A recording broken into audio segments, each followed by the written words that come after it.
Eu queria... Você já está com a sua Bíblia aberta aí no capítulo 32 e 33 de Êxodo, que é o texto que nós vamos usar nesta noite de reflexão. Então, nesse primeiro momento, nós vamos ler no capítulo 33, nos versos de 12 a 16, e o tema da mensagem desta noite é: desfrute da presença de Deus em sua vida. Antes de ler o texto, antes de fazer qualquer coisa, eu gostaria de fazer a seguinte pergunta para você. Você gostaria de desfrutar da presença de Deus em sua vida? Certamente, desfrutar da presença de Deus é um desejo do coração de todas as pessoas. Eu não conheço ninguém que, em sã consciência, diga assim: eu não quero a presença de Deus na minha vida. Eu dispenso a presença de Deus na minha vida. Eu não conheço ninguém que fale uma coisa dessa. Então eu gostaria de compartilhar desse texto da palavra de Deus, quando Moisés, ele suplica, ele clama.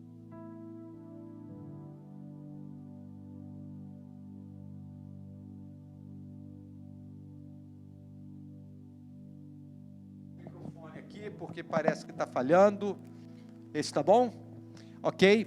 É um texto muito significativo da história de Israel, e eu gostaria de ler com vocês os versos de 12 a 16 de Êxodo 33. Diz assim a palavra do Senhor: E Moisés disse ao Senhor: eis que tu me dizes, faze subir a este povo, porém não me fazes saber a quem hás de enviar comigo. Dissestes também: conheço-te por teu nome e achaste graça aos meus olhos.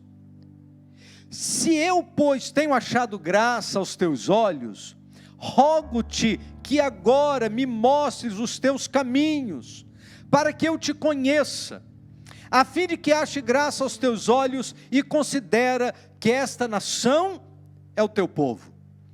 Respondeu-lhe o Senhor: eu mesmo irei contigo e te darei descanso. Então Moisés lhe disse: se tu mesmo não fores conosco, não nos faça subir daqui. Como, pois, se saberá agora, eu, que tenho achado graça aos teus olhos, eu e o teu povo? Acaso não é por andares tu conosco, de modo a sermos separados, eu e o teu povo, de todos os povos que há sobre a terra? Desfrute da presença de Deus em sua vida. Este é um momento muito significativo. Capítulos 32 e 33 do livro de Êxodo narra um momento muito importante na vida de Moisés e na vida do povo de Deus. Eles estavam passando pelo deserto, indo em direção à terra prometida. E talvez uma pergunta que muita gente se faça, enquanto lembra da história, né, do povo de Israel, e essa trajetória deles indo do Egito para a terra prometida, e levando 40 anos pelo deserto afora, é possível que muita gente se pergunte assim: por que Deus permitiu que o povo andasse durante aquele tempo todo pelo deserto? E talvez alguém se pergunte: por que acontecem desertos na minha vida? Porque deserto é um ambiente onde falta tudo. Mas a presença de Deus foi o fator de diferente na vida do povo de Israel. Foi a presença de Deus que supriu todas as suas necessidades. Talvez uma das explicações mais significativas para justificar aqueles 40 anos pelo deserto afora, é que Deus permitiu que eles vivessem aquela trajetória pelo deserto, para que eles pudessem experimentar a importância da sua presença. Sabe por quê? Porque é no deserto que a gente clama a Deus. É no deserto que a gente entende a necessidade de Deus na nossa vida. São nos momentos de deserto que a gente entende que precisa do cuidado de Deus. E a palavra de Deus nos diz que a presença de Deus era palpável durante aquele período. Imagina, deserto afora, diz a Bíblia que durante o dia havia uma coluna de nuvem conduzindo o povo. Durante a noite, aquela coluna de nuvem se transformava numa coluna de fogo, que também estava ali para conduzir o povo. A presença daquela coluna, dia e noite, era uma demonstração muito clara da presença de Deus na vida daquele povo. Era uma segurança, era a certeza de que Deus estava conduzindo por aqueles caminhos. Deserto às vezes é um lugar sem caminho, mas Deus conhece os melhores caminhos. Quando nós passamos pelas experiências do deserto, Deus conhece os melhores caminhos para a nossa vida. Diz a palavra de Deus que diariamente eles eram sustentados pelo maná. O maná era uma comida que caía na relva, e eles colhiam diariamente o maná. E diz a Bíblia que eles colhiam todos os dias. E quando chegava na sexta-feira, eles colhiam uma porção dobrada, para que pudessem também serem alimentados no sábado. Nos outros dias, o maná guardado tornava-se em bicho, ele apodrecia. Somente de sexta para sábado é que ele permanecia intacto. E todos esses detalhes era a manifestação do cuidado de Deus na vida daquele povo. Diariamente, Deus era a provisão daquele povo enquanto eles estavam no deserto. Não é assim também na nossa vida? Quando nós passamos pelos nossos desertos, nós experimentamos o cuidado de Deus diariamente. Há alguns anos atrás, uma família da nossa igreja passou por um momento de crise muito séria. Uma crise financeira que os levou a passar por momentos muito difíceis. Tiveram de despedir os empregados da firma e passarem por momentos assim de reestruturação. E vez por outra nós conversávamos e eu perguntava para eles: e aí, querido, como que está o dia? E eles diziam assim: pastor, estamos vivendo de maná. Deus tem sido a nossa provisão, um dia depois do outro. E durante o período que a gente depende de Deus, quando a gente está vivendo de maná, a gente ora, porque a gente não sabe o que vai ser do dia seguinte. A gente clama, a gente vive a dependência do Senhor, porque a gente não sabe o que está por vir.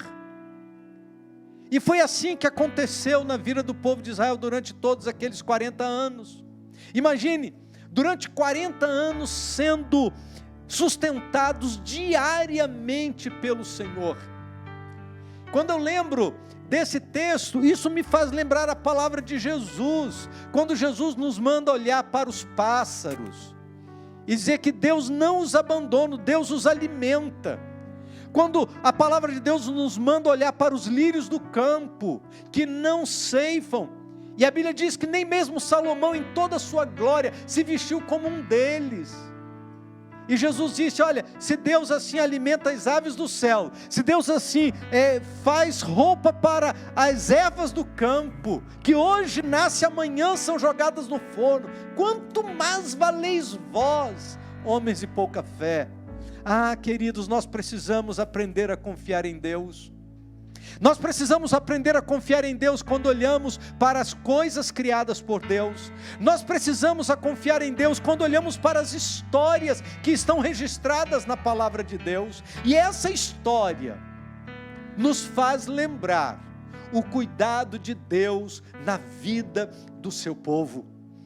É possível que esse período de pandemia, esse tempo difícil que nós estamos vivendo, você esteja se sentindo como aquele povo estava, assim, num deserto. Da mesma maneira que estamos vivendo assim num mundo conturbado, mas nós precisamos lembrar que é a presença de Deus que fez daquele momento um momento distinto na vida do povo de Israel. Há uma expressão bíblica que está em Deuteronômio capítulo 4, verso 7, que diz assim: nenhuma outra grande nação tem um Deus, e está em letra minúscula, porque está se referindo a outros deuses e não ao verdadeiro Deus. Então diz assim, olha, nenhuma outra grande nação tem um Deus que fique tão perto do seu povo como o Eterno. O nosso Deus fica perto de nós. Ele nos ouve todas as vezes que pedimos sua ajuda. Que bênção! Como que é confortante, como que traz paz ao nosso coração essa expressão da palavra de Deus. Eu vou repetir esse versículo. Nenhuma outra grande nação tem um Deus que fique tão perto do seu povo como o Eterno. O nosso Deus fica perto de nós. Ele nos ouve todas as vezes que pedimos a sua ajuda. É isso mesmo que a palavra de Deus está dizendo. A diferença da nação de Israel para todas as nações do mundo, naquele momento da história, era que a presença do Senhor era uma realidade em suas vidas. E eles diziam, olha, essas nações têm os seus deuses, mas não existe nenhum Deus, de nenhuma nação, que esteja tão perto do seu povo, tão comprometido, que tem promessas tão definidas, e que tem uma ação tão decidida, como o Eterno. O nosso Deus fica perto de nós. Ele nos ouve todas as vezes que pedimos sua ajuda. Ah, meu querido, que bênção saber que nós temos um Deus que nos ouve. E sempre que nós pedimos a sua ajuda, Ele está disposto. Deus não está no céu contemplando a nossa miséria. Deus não está do céu contemplando as nossas lutas. Deus não está do céu contemplando as coisas que passamos alheio, simplesmente como um assistente de tudo que está acontecendo no mundo. Não, não é isso não. Deus está agindo, Deus está presente, Deus permanece no controle de todas as coisas. E nesse momento de turbulência, nesse momento de isolamento, nesse momento de tantas notícias trágicas, nesse momento de tantas incertezas, sabe o que nós precisamos fazer? Nós precisamos pedir a sua ajuda, porque Ele nos ouve todas as vezes que pedimos a sua ajuda. Confie nisso, confie nessa verdade. Se nós pedimos a sua ajuda, Ele vem ao nosso socorro. Se nós pedimos a sua ajuda, Ele está presente, Ele vem a nós. Ele não está alheio aos nossos pedidos e aos nossos sofrimentos. Quando lemos os capítulos 32 e 33 do livro de Êxodo, nós temos aqui nesses capítulos alguns princípios que certamente intensificarão o mover de Deus na nossa vida. E eu gostaria de compartilhar com vocês algumas coisas muito importantes, para que a gente possa experimentar da presença do Senhor. Mas eu quero começar lembrando de alguns obstáculos à manifestação da presença de Deus, porque nós precisamos eliminar aqueles obstáculos, aquilo que nos atrapalha, precisamos eliminar aquilo que cria dificuldades, precisamos eliminar aquilo que de alguma maneira impede a manifestação da presença de Deus na nossa vida. E nós aprendemos algumas coisas importantes nesses 2 capítulos da palavra de Deus. Então vamos lá. O primeiro obstáculo a ser vencido é o desrespeito ao silêncio de Deus. Capítulo 32, o verso 1 diz assim: o povo, ao ver que Moisés demorava a descer do monte, juntou-se ao redor de Arão e lhe disse: venha, faça para nós deuses que nos conduzam, pois a esse Moisés, o homem que nos tirou do Egito, não sabemos o que lhe aconteceu. Quando eu leio esse texto, existem algumas coisas que me causam arrepio. Primeiro, a gente tem memória curta, e aquilo que Deus fez na nossa vida ontem, já fica para trás, se estamos passando por algum vale hoje. Aquele povo se esqueceu dos milagres da saída do Egito, eles se esqueceram daqueles milagres acontecidos em meio àquelas pragas que aconteceram no Egito, eles se esqueceram da maneira milagrosa com que Deus os fez passar pelo meio do Mar Vermelho. Eles se esqueceram das experiências da jornada até chegar ali ao pé do Monte Sinai. Foram acontecendo vários fatos importantes, e a Bíblia diz que agora, quando Moisés sobe no Monte Sinai, e ele fica demorando alguns dias, diz a Bíblia que eles dizem assim: esse Moisés que nos tirou do Egito, não sabemos o que aconteceu com ele.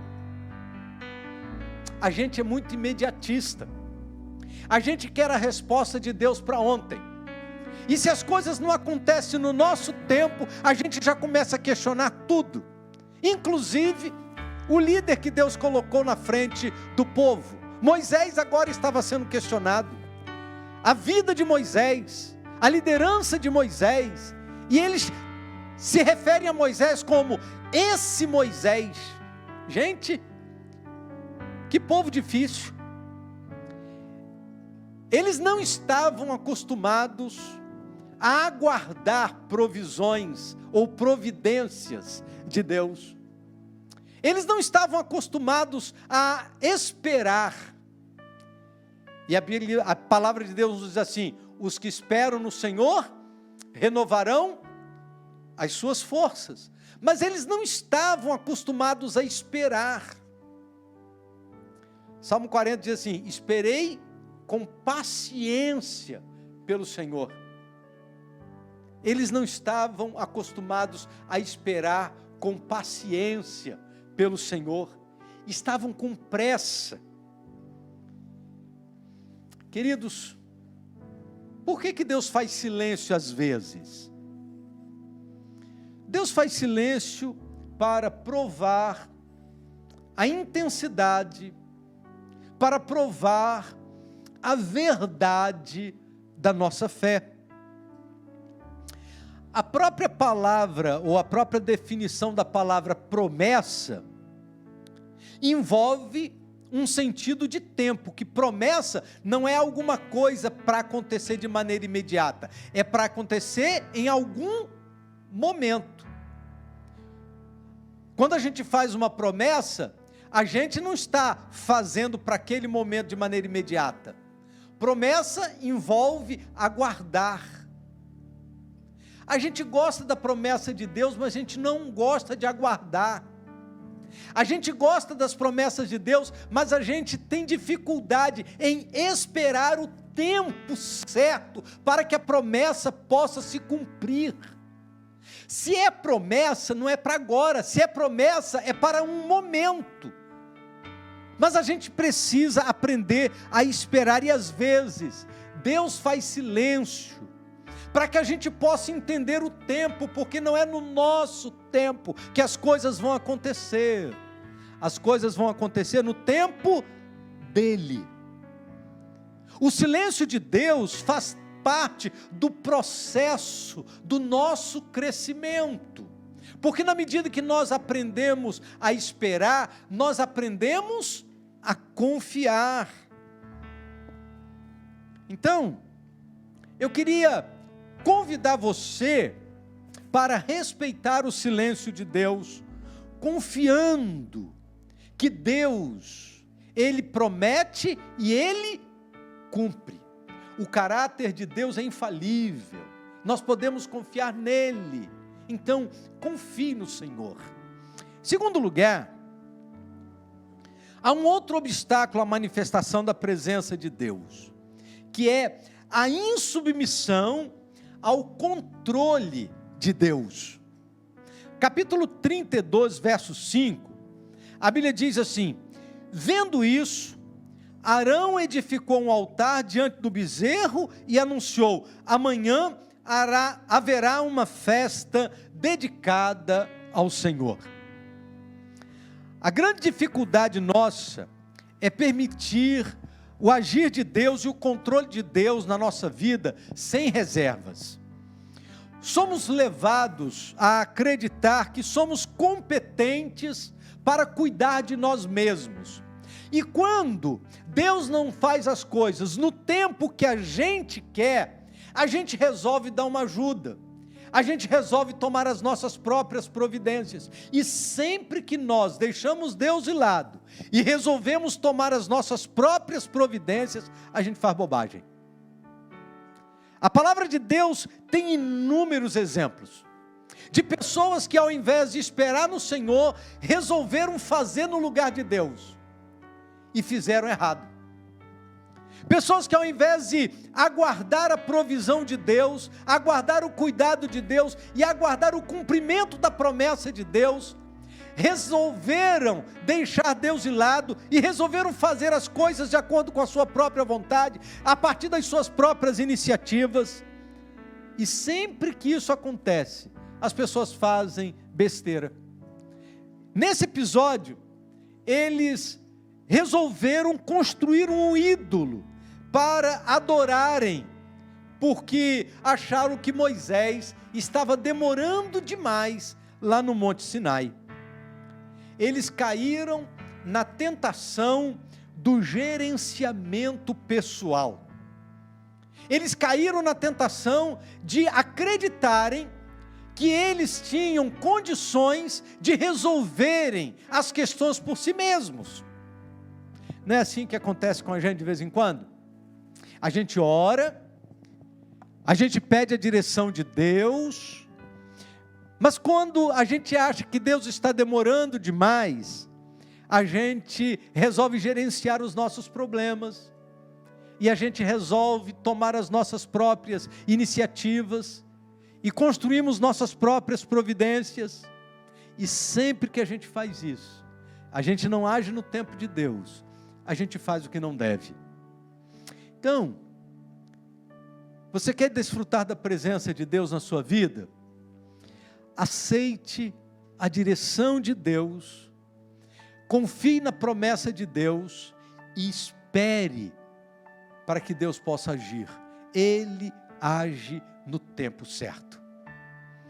Em terceiro lugar, um outro obstáculo à presença de Deus é não reconhecer os feitos de Deus.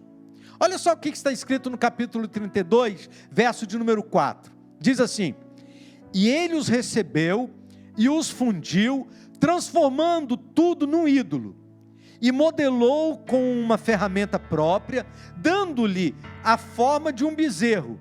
Então disseram: eis aí os seus deuses, ó Israel, que tiraram vocês do Egito. Eles acabaram de construir um ídolo e atribuíram a esse ídolo o milagre de saírem do Egito. Lembra que eles estavam escravizados no Egito, debaixo de chicote, sofrendo. E agora, diante daquela circunstância, diz a palavra de Deus que eles construíram um ídolo e atribuíram ao ídolo aquilo que Deus tinha feito. Preste atenção, querido. Vamos pensar isso aqui nas relações humanas.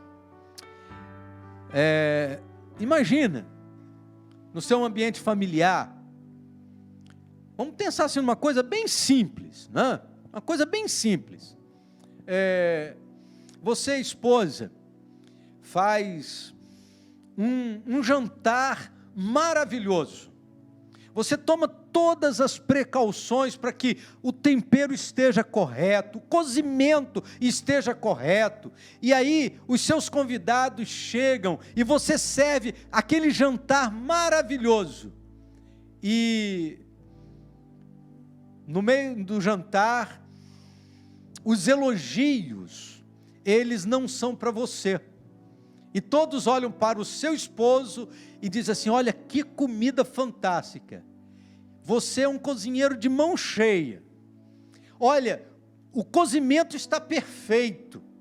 O tempero está impecável. Fala sério. Você vai ficar quieta? Você não vai reagir e dizer: não foi ele que fez o jantar, não, fui eu. Eu que ralei desde 13h aí nessa cozinha, fui eu que fiz o tempero, fui eu que cuidei do cozimento, eu é que fiz tudo isso. Ninguém gosta de ver a sua obra glorificando uma outra pessoa.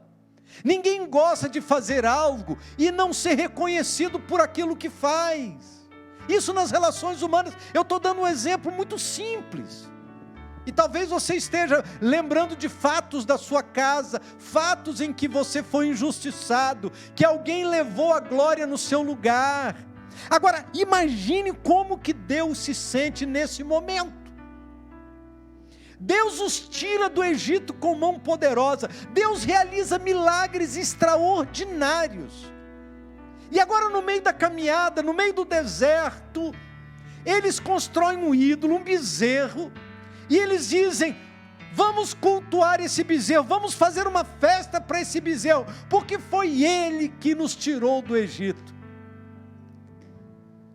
Queridos, se nós estivéssemos no lugar de Deus nesse momento, certamente que a gente iria tomar uma atitude com relação ao povo de Israel naquele momento do deserto. Mas não pense que Deus não tomou. Não pense que Deus encarou isso com normalidade. Essa declaração do povo trouxe uma tristeza profunda ao coração de Deus.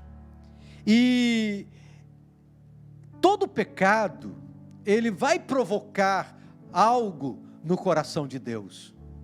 Então, preste atenção nisso.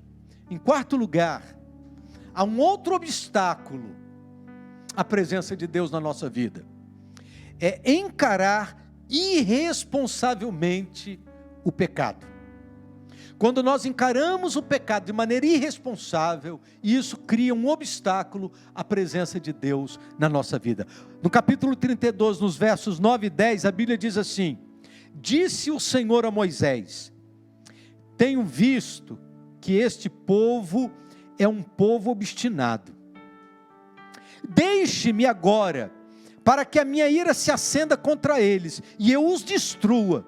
Depois farei de você uma grande nação.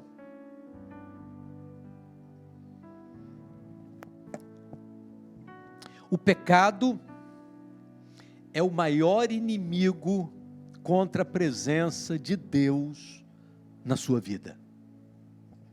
Eu vou repetir. O pecado é o maior inimigo contra a presença de Deus na sua vida. O pecado obstrui a ação de Deus, ele freia a ação de Deus a nosso favor. A questão não é o poder do pecado. A questão é o caráter santo de Deus que não pode se associar ao pecado. Essa é a questão. Moisés, ele poderia muito bem aproveitar aquela oportunidade, porque a Bíblia diz assim, olha, Deus resolveu destruir a todos aqueles impenitentes, mas a Moisés que estava lá no Monte Sinai, Deus diz assim, depois disso eu farei de você uma grande nação. Moisés poderia ter aproveitado aquela oportunidade para deixar de ser um grande líder, para se tornar o grande patriarca da história. Você se lembra, olha só, Deus destruiu toda a humanidade, ficou Noé. Noé se tornou a grande figura da história.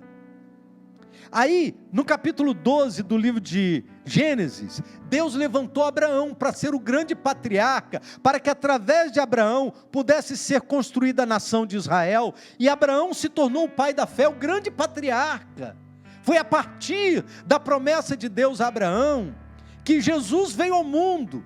Mas agora Deus está falando para Moisés assim, Moisés, eu vou destruir a todos e farei de ti uma grande nação. Moisés teve a oportunidade de se tornar o grande patriarca da história, para que através da vida de Moisés, e a partir de Moisés, Jesus viesse ao mundo.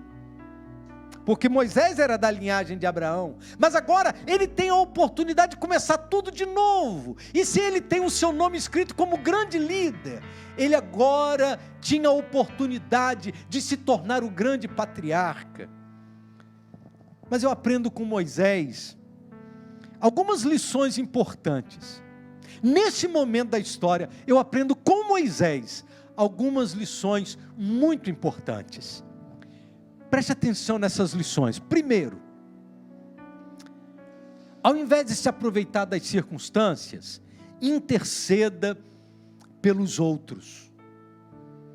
No capítulo 32, verso 32, Moisés fez a seguinte oração a Deus: mas agora eu te rogo, perdoa-lhes o pecado, senão risca-me do teu livro que escrevestes.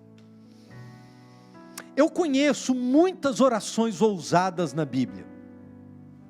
Eu conheço muitas orações que nos fazem estremecer. Eu conheço muitas orações que fogem da curva. Mas essa oração de Moisés é algo para a gente pensar.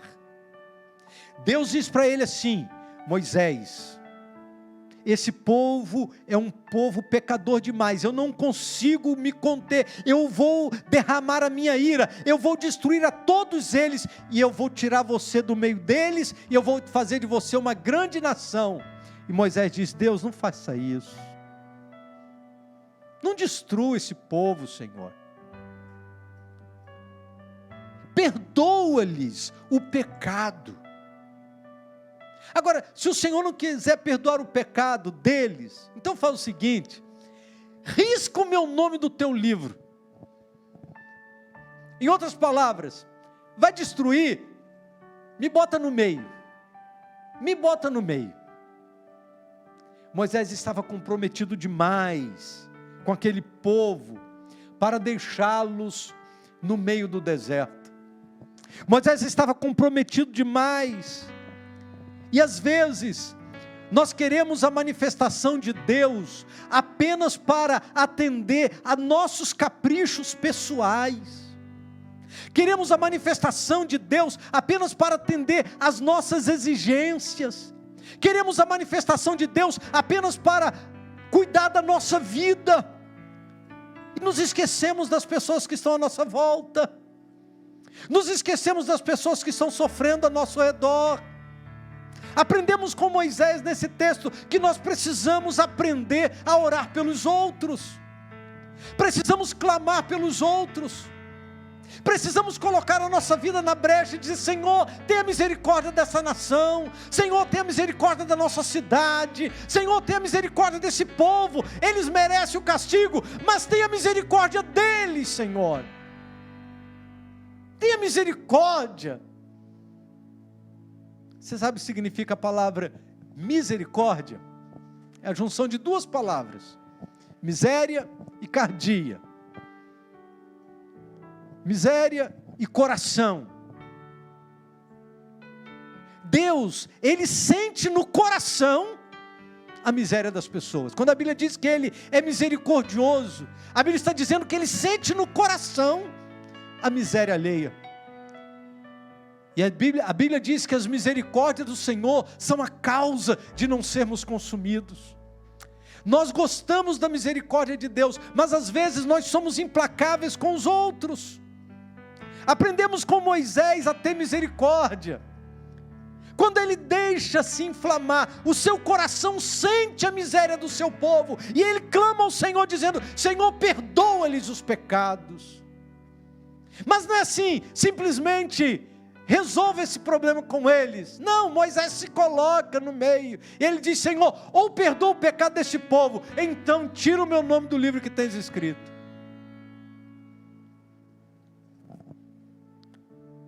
Segundo lugar, eu aprendo com Moisés uma segunda importante lição nesse texto. A gente precisa conhecer a palavra de Deus. No verso de número 13 do capítulo 32 diz assim: lembra-te dos teus servos Abraão, Isaque e Israel, aos quais jurastes por ti mesmo: farei que os teus descendentes sejam numerosos como as estrelas do céu, e lhes darei toda esta terra que lhes prometi, que será sua herança para sempre. Por acaso Deus é esquecido? Por acaso Deus tem memória curta? Não. Deus se lembra de Abraão, Deus se lembra de Isaque, Deus se lembra de Jacó, Deus se lembra da sua promessa, Deus se lembra e tem zelo por aquilo que Ele diz.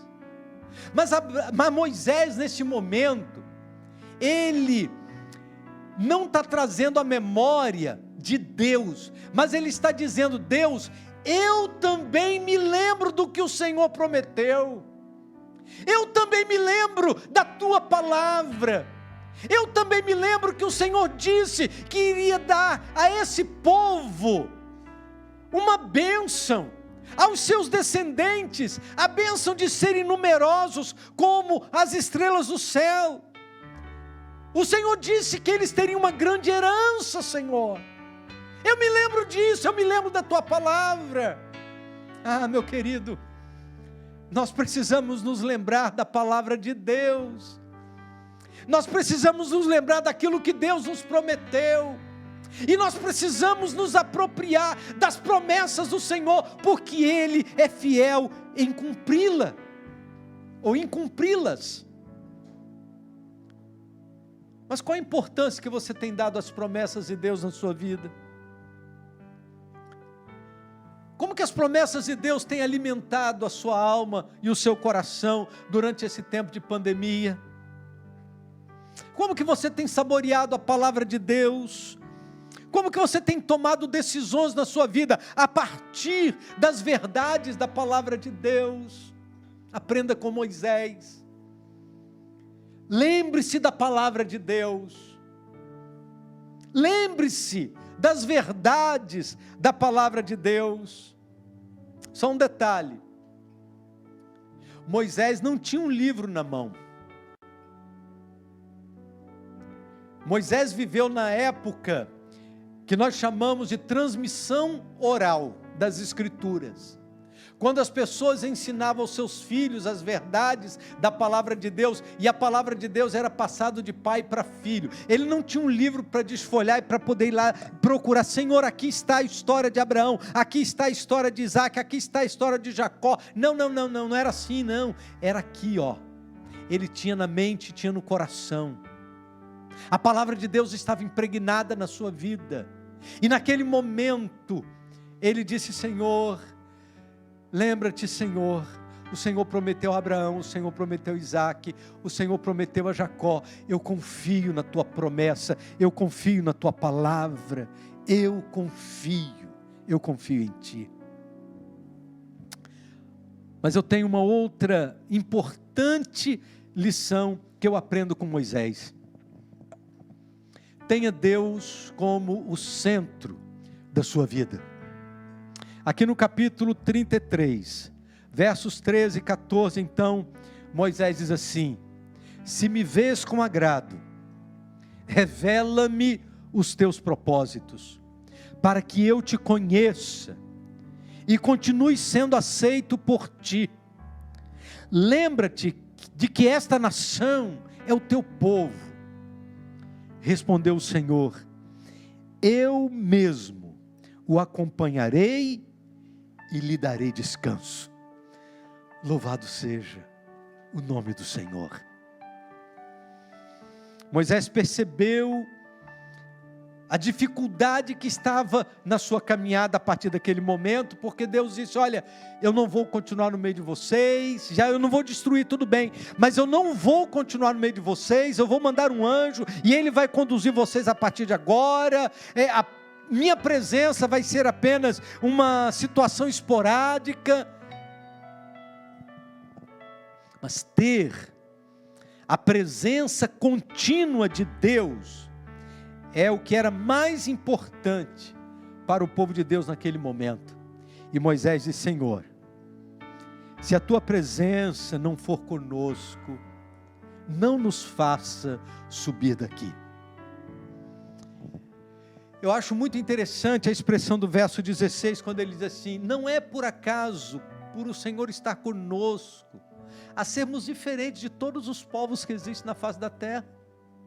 Em outras palavras, Senhor, a terra que mana leite e mel é maravilhosa, mas ela só vale a pena se o Senhor estiver com a gente. Todas as promessas que estão em relação a essa terra que o Senhor prometeu para nós, só vale a pena, só tem sentido se a gente puder desfrutar da tua presença. É a tua presença que é o mais importante nessa história toda. É a tua presença conosco que faz esta caminhada valer a pena. Eu queria terminar a mensagem desta noite pensando numa última lição que eu aprendo com Moisés. Deseje mais de Deus na sua vida. No capítulo 33, versos 18, depois dos versos 21 até o verso 23, a Bíblia diz assim: então Moisés disse: peço-te que me mostres a tua glória. Depois do verso 21 em diante, e acrescentou: você não poderá ver a minha face, porque ninguém poderá ver-me continuar vivo. E prosseguiu o Senhor: há aqui um lugar perto de mim, onde você ficará em cima de uma rocha. Quando a minha glória passar, e eu o colocarei numa fenda da rocha, e o cobrirei com a minha mão, até que eu tenha acabado de passar. Então tirarei a minha mão, e você verá as minhas costas, mas a minha face ninguém poderá ver. Passado aquele momento de estresse, passado aquele momento de tensão, tendo garantido o perdão de Deus para si e para todo o povo, Moisés faz um pedido inusitado. Moisés pede para Deus: Senhor, mostra-me a tua glória. Em outras palavras, eu não quero me acomodar ao que sei, eu não quero me acomodar ao que conheço, eu não quero me acomodar ao que já experimentei do Senhor. Moisés era um homem insaciável. Olha quantas experiências ele já tinha vivido com Deus. Quantas experiências, quantas vezes ele já tinha ouvido a voz de Deus. Ele já tinha vivido a experiência do Monte Sinai.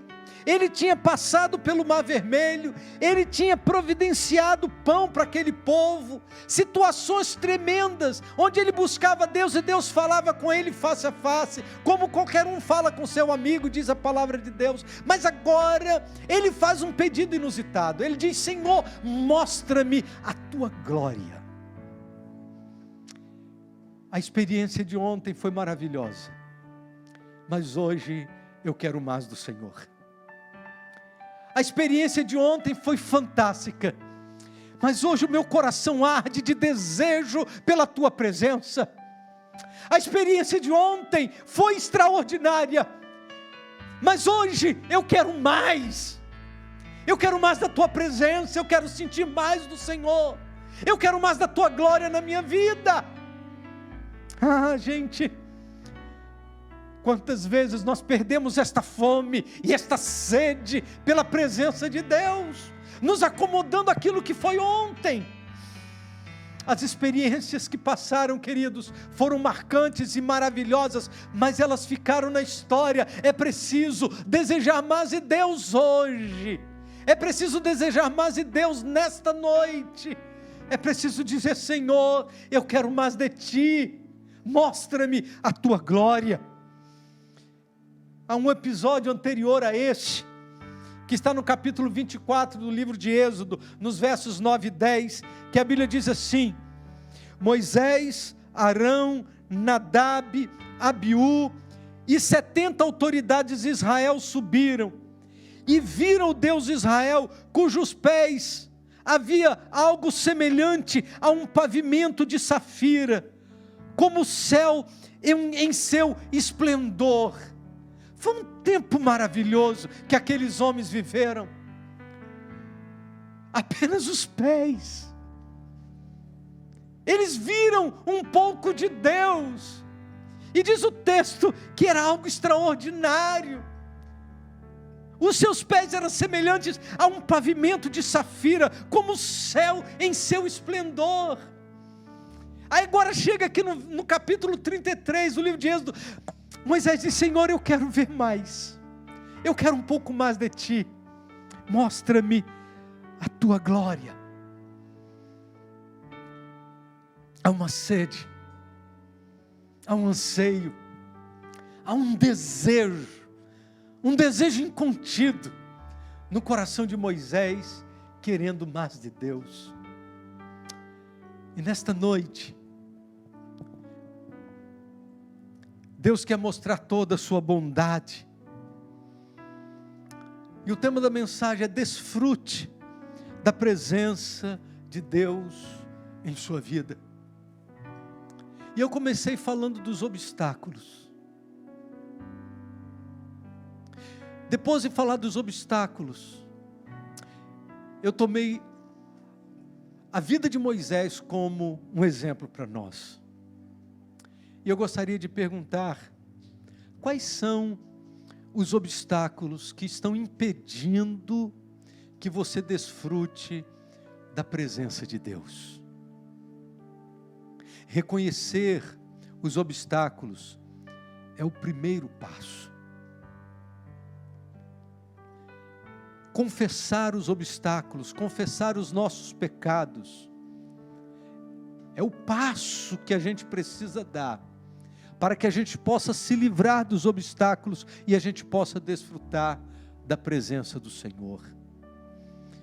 E depois então eu tomei a experiência de Moisés, a vida de Moisés, como uma referência para nós. Moisés intercedeu, Moisés buscou na palavra de Deus, naquilo que ele conhecia das ações de Deus, a referência para a sua vida.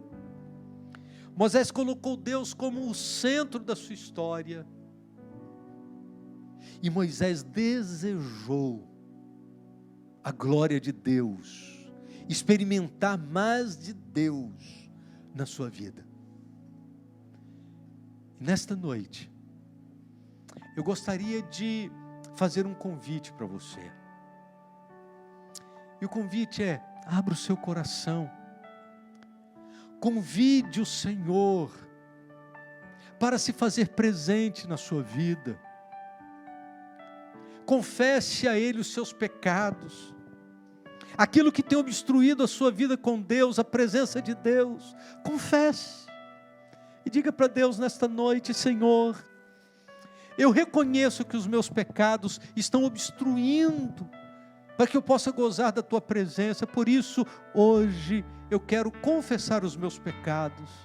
E a palavra de Deus nos diz que se confessarmos os nossos pecados, Ele é fiel e justo para nos perdoar os pecados e nos purificar de toda injustiça. E nesta hora diga: eu quero mais de Deus na minha vida. Eu preciso da presença de Jesus na minha casa.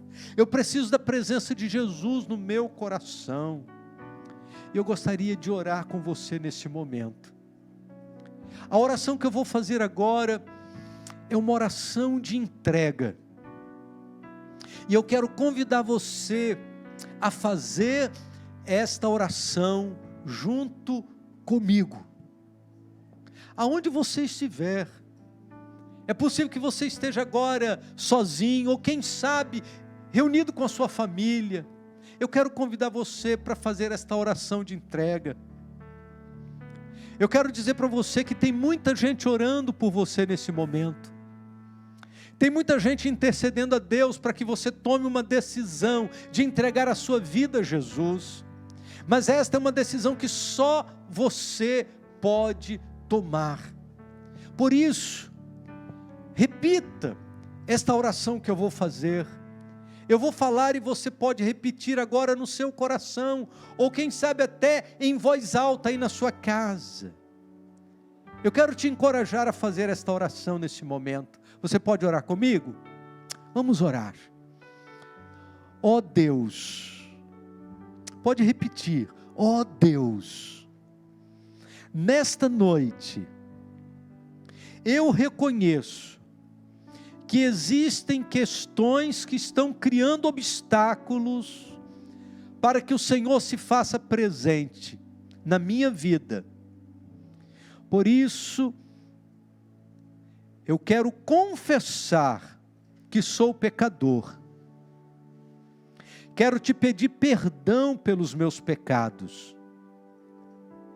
Quero confessar a Jesus como meu Salvador pessoal e receber a Jesus no meu coração. Limpa-me e purifica-me de todo o pecado. Encha minha vida da Tua presença, em nome de Jesus. Amém. Se você fez esta oração de entrega, nós queremos orar a Deus por sua vida. Como nós estamos chegando em muitos lares, em muitas casas, em muitos lugares diferentes, nós gostaríamos de saber, você fez esta oração, você entregou a sua vida a Jesus? Então você tem duas formas de dar um retorno para nós. A gente vai colocar aqui no vídeo um QR Code. Nessa posição aqui no vídeo tem um QR Code. Se você aproximar aí a câmera do seu celular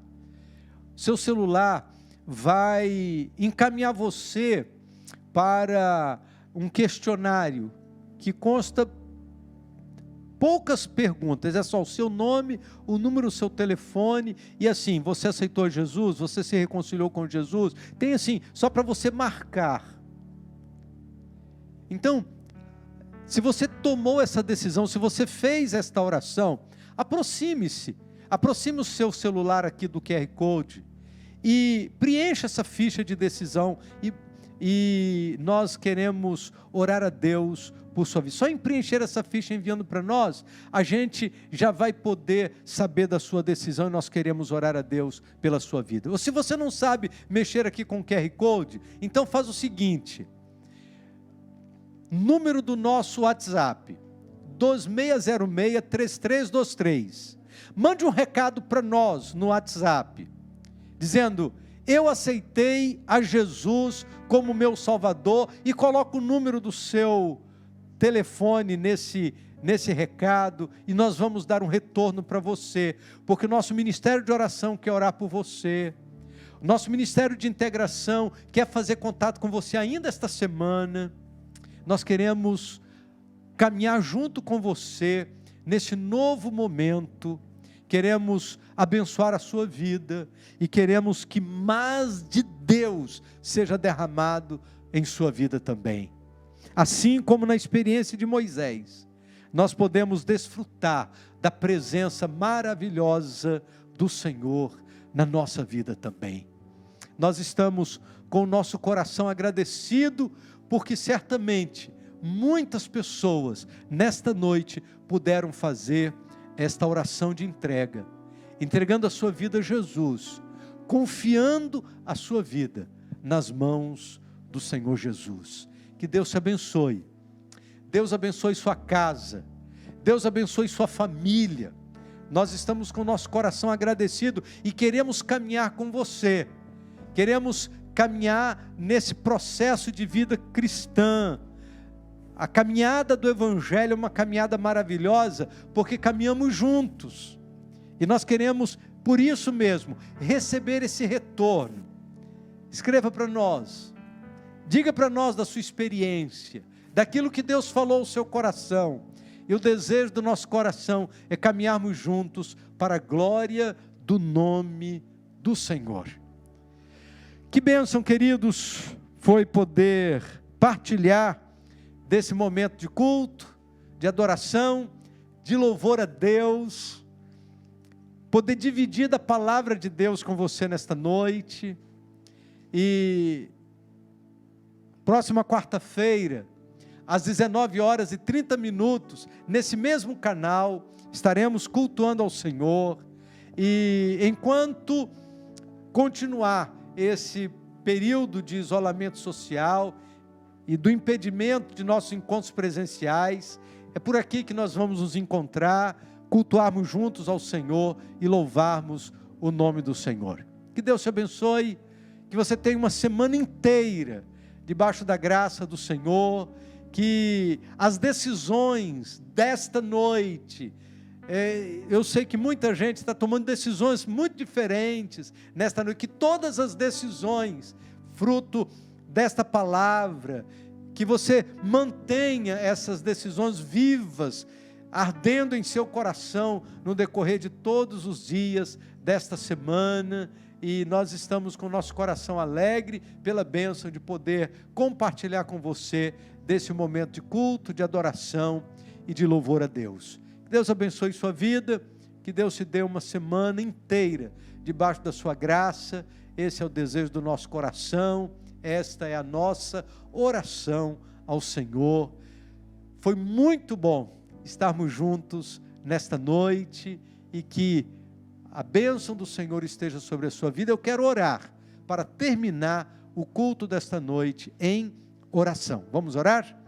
Ó Deus bendito, neste momento eu quero pedir que a bênção do Senhor esteja sobre a vida de cada família que acompanhou conosco esse tempo de culto e de adoração. Abençoa, Deus, a vida de cada família que se conectou conosco. Pedimos, ó Deus, que a bondade do Senhor se manifeste em cada casa, em cada casamento, em cada relacionamento, e que no decorrer desta semana possamos desfrutar da Tua presença em todo o tempo. Em nome de Jesus. Amém. Deus te abençoe, querido. Desfrute da presença do Senhor em todos os dias desta semana.